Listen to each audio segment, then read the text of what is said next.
Hi, welcome to It's So Delicious. We are in Durham, North Carolina this week, in the heart of the Research Triangle and in the city of medicine.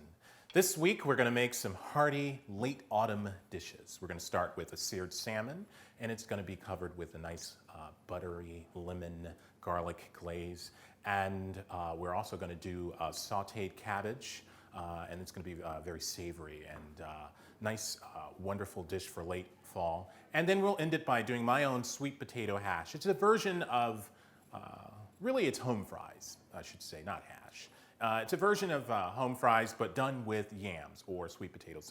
Some people call them yams, some people call them sweet potatoes. But it's like, you know, that breakfast dish you have for brunch with an omelet. Basically, we're going to take that white potato recipe and substitute the yams. So on this show, It's So Delicious, what we do is we make food that is healthy, hearty, and full of flavor. We also pay attention to the amount of salt, animal fats, and sugars we use in our food. Now, it doesn't mean that we don't use those ingredients. What that means is we pay strict attention to the amount of the amount of those ingredients that we use in our food. And so when I say healthy, we don't mean bland or boring. We mean food that is hearty and will benefit you nutritionally, not processed, not overly manufactured. We also try to use ingredients that are locally sourced. When possible, we use organic ingredients. And you know, whenever we do, I'll mention it.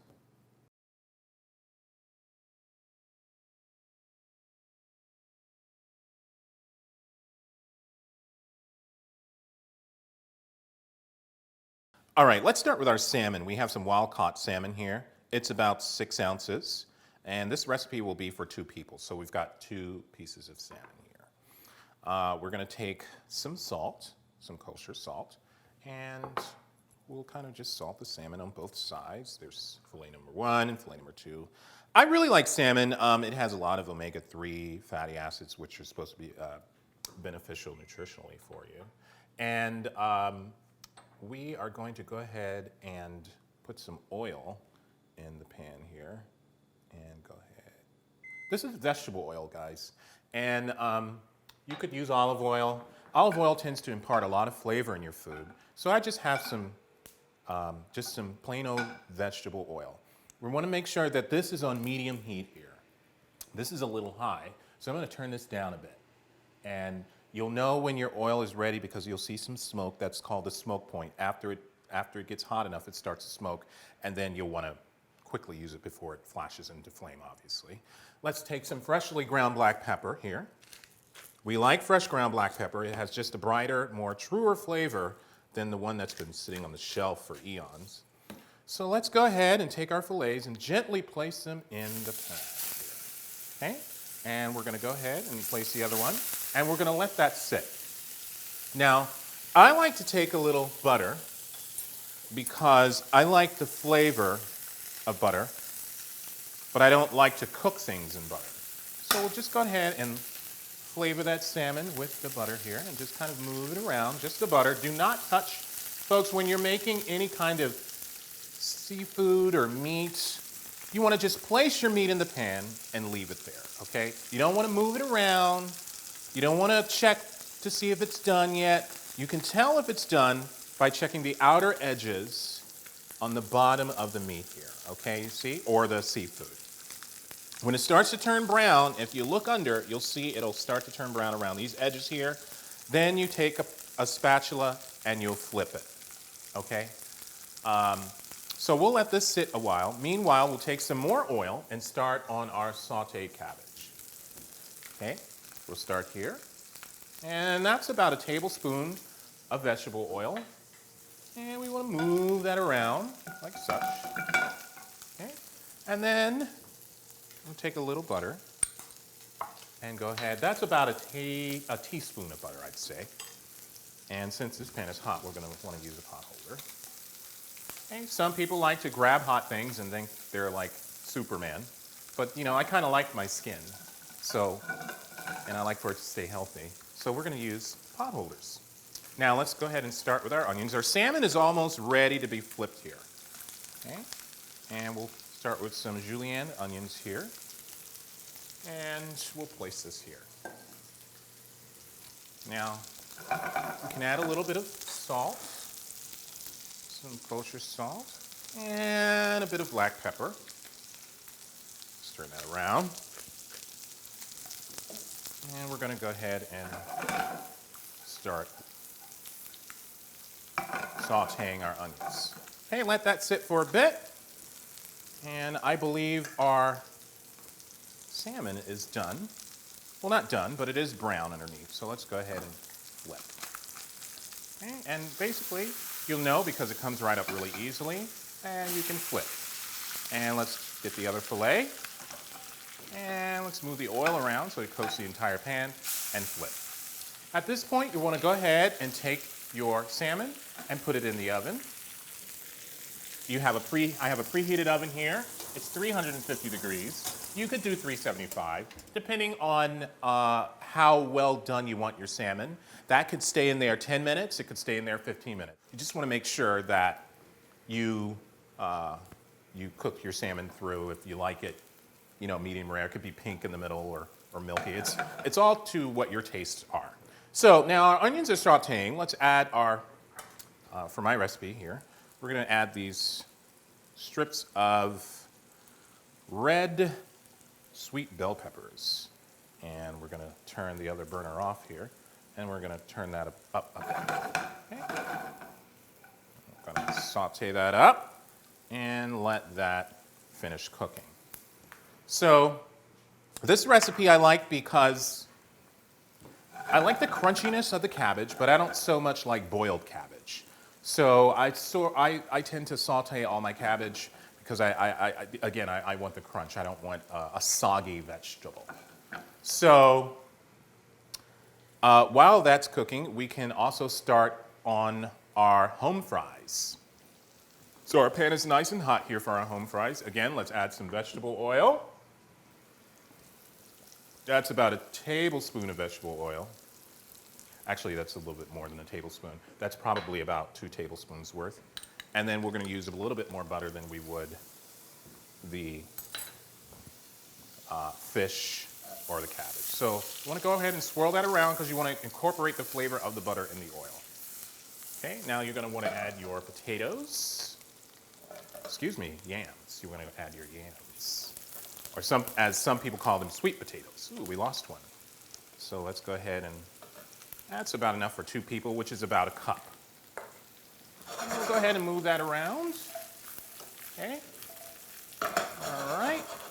We're going to add some salt. Go ahead and check our peppers and our onions. And that looks like they're pretty sauteed there, almost caramelized. So let's go ahead now and add our cabbage. And we have some shredded cabbage here that I cut earlier. And this is just your regular run-of-the-mill cabbage that you can find in any fresh produce aisle. And what I've done is add about a cup and a half of cabbage, and that's going to saute down very nicely. Now let's check on our sweet potato home fries once again. Let's give that a whirl.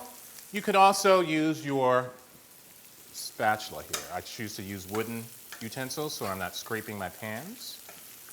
And we're going to let that kind of sit and get nice and brown. Okay? You want a nice brown, kind of caramelized, what we call caramelized color on the cabbage. Now, we want to saute our cabbage here so the onions don't get too brown or burnt. And move that around. And I don't know about you guys, but when it's fall and it's cold, or late fall and it's cold outside and it's nearing winter, I like hearty food. But when I have hearty food, I don't want the pounds. So I really pay attention to the exact amount of fats and so forth. I remove that because that's a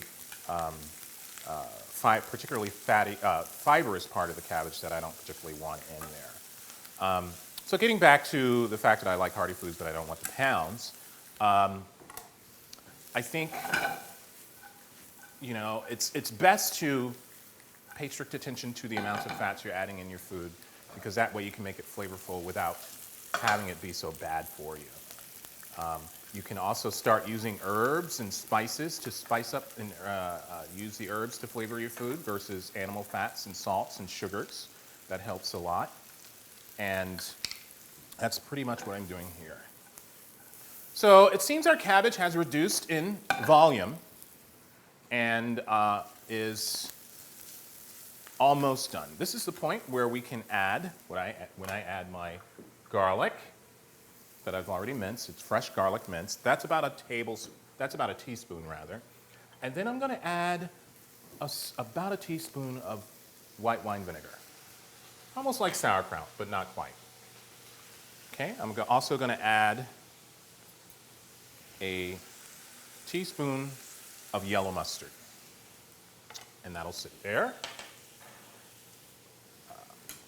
And then we're going to want to go ahead and kind of incorporate that into the cabbage. This is called flipping. Not everyone, I don't recommend that everyone at home try that, but you can also use your spatula, or you could use your tongs. Move that around like that. And these you can find in, obviously, any kind of kitchen supply store. They're a staple you should have in your kitchen. Tongs, I really like these things. And I also like wooden utensils. So let's kind of move that around. And it seems as though our sweet potato home fries are browning. If you want to get those, if you can look closely, look at this sort of outer, this is sort of the color you want there. You want those kind of brown to dark brown bumps on your sweet potato. So let's go ahead and move that around. Saute that.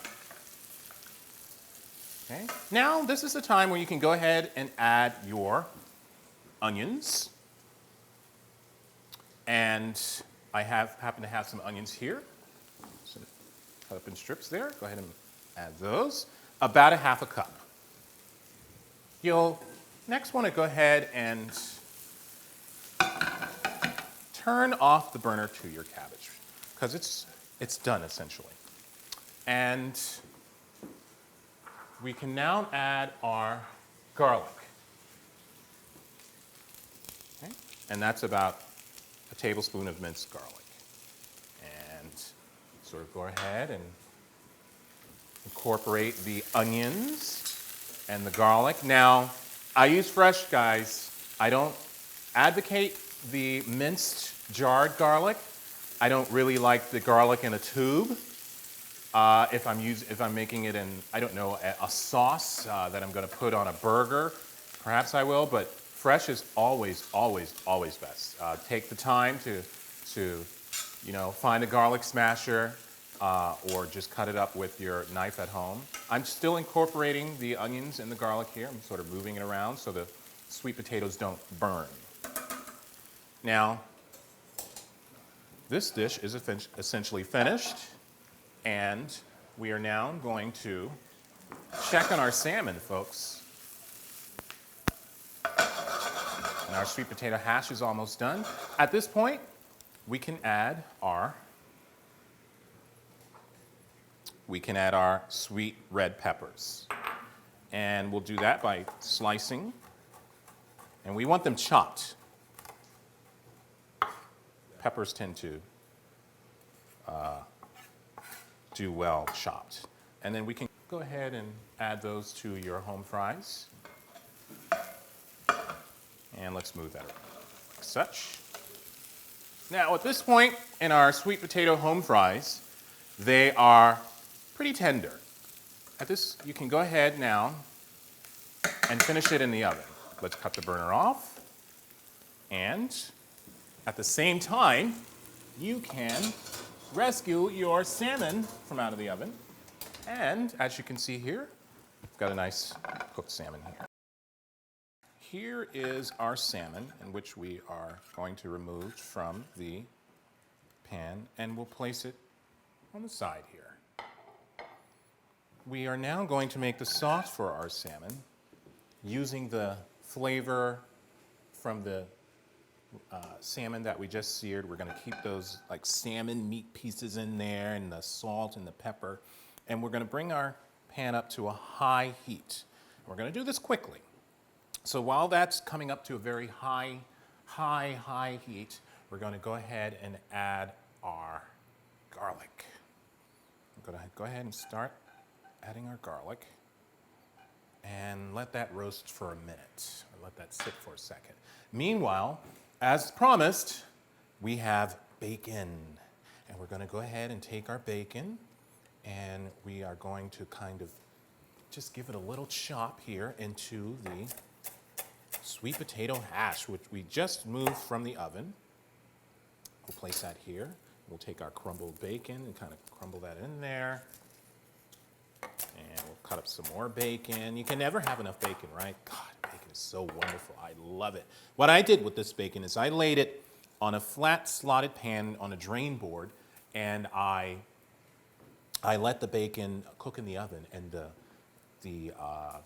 grease, the fat, the rendered fat from the bacon is what I'm going to use for another recipe.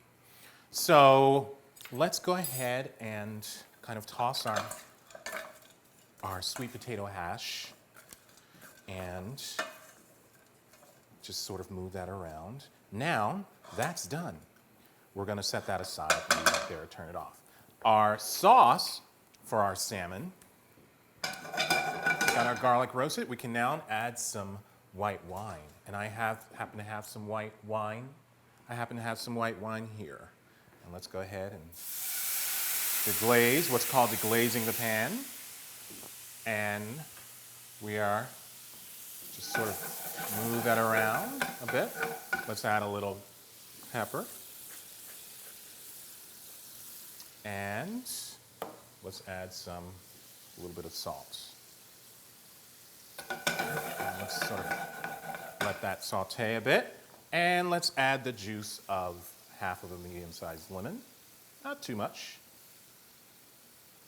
Just about a tablespoon or so. You don't want to overpower the sauce with lemon. You just kind of want to give it a little flavor. So let's go ahead and move that around. And let's find some butter. And I happen to have some butter here that we'll just kind of throw in there. And that's only about a tablespoon. And we'll sort of incorporate the butter into the sauce. And let's take our salmon and sort of place it back in the sauce. And let's just kind of put this here. And let's take a spoon and let the sauce kind of gather at the corner of the pan here, and then take it and then just pull it like that and coat your salmon with the sauce you just created. Okay, so it'll be nice and flavorful. And that's what I usually do. All right. And we're not using any flour or cornstarch. We're just simply using the juices from vegetables, the lemon, and the white wine, and the salmon itself. Now that's fairly coated. We're going to go ahead and turn this pan off, and we're going to assemble our dish. Welcome back, guys. We're going to start plating our salmon here. Let's get our cabbage, and which has been sautéed with some delicious white onions and some little bit of mustard and some little bit of white wine vinegar. And we just go ahead and place it in the center of the plate. You know, I love cabbage. I don't know how much you guys love cabbage, but I grew up with it. I like the way it grows. It looks so pretty when it grows. And it has those big veiny leaves. And you just, I mean, to me, I just love plants and the way they, the way they look when they start as small plants and then they start to grow. And cabbage is one of those plants that I just really am struck by when it does grow and comes to full term. Now, this is our bacon bacon sweet potato hash. And we're just going to kind of place that alongside of the cabbage there. And you can always use a little bit more hash. Let's go ahead and do that. This would also go well with an omelet, this sweet potato hash. And now let's get the rest of our salmon here. Place that on the top. And kind of go ahead and move that to the top there. Wonderful. Okay, salmon, stay still. All right, so let's now go ahead and get some scallions, which basically look like this. This is our scallion, okay? And I've cut off the root, and I sit it in water so that it can stay nice and firm. And then you cut it into little strips, which you can garnish your end product there with. All right, and this is some smoked paprika that we just kind of put on the dish just to make it look pretty. All right, you kind of like things that look pretty, don't you? I know I do. And we can now go ahead and start to taste this. It looks delicious, and I'm sure it is delicious because this is so delicious.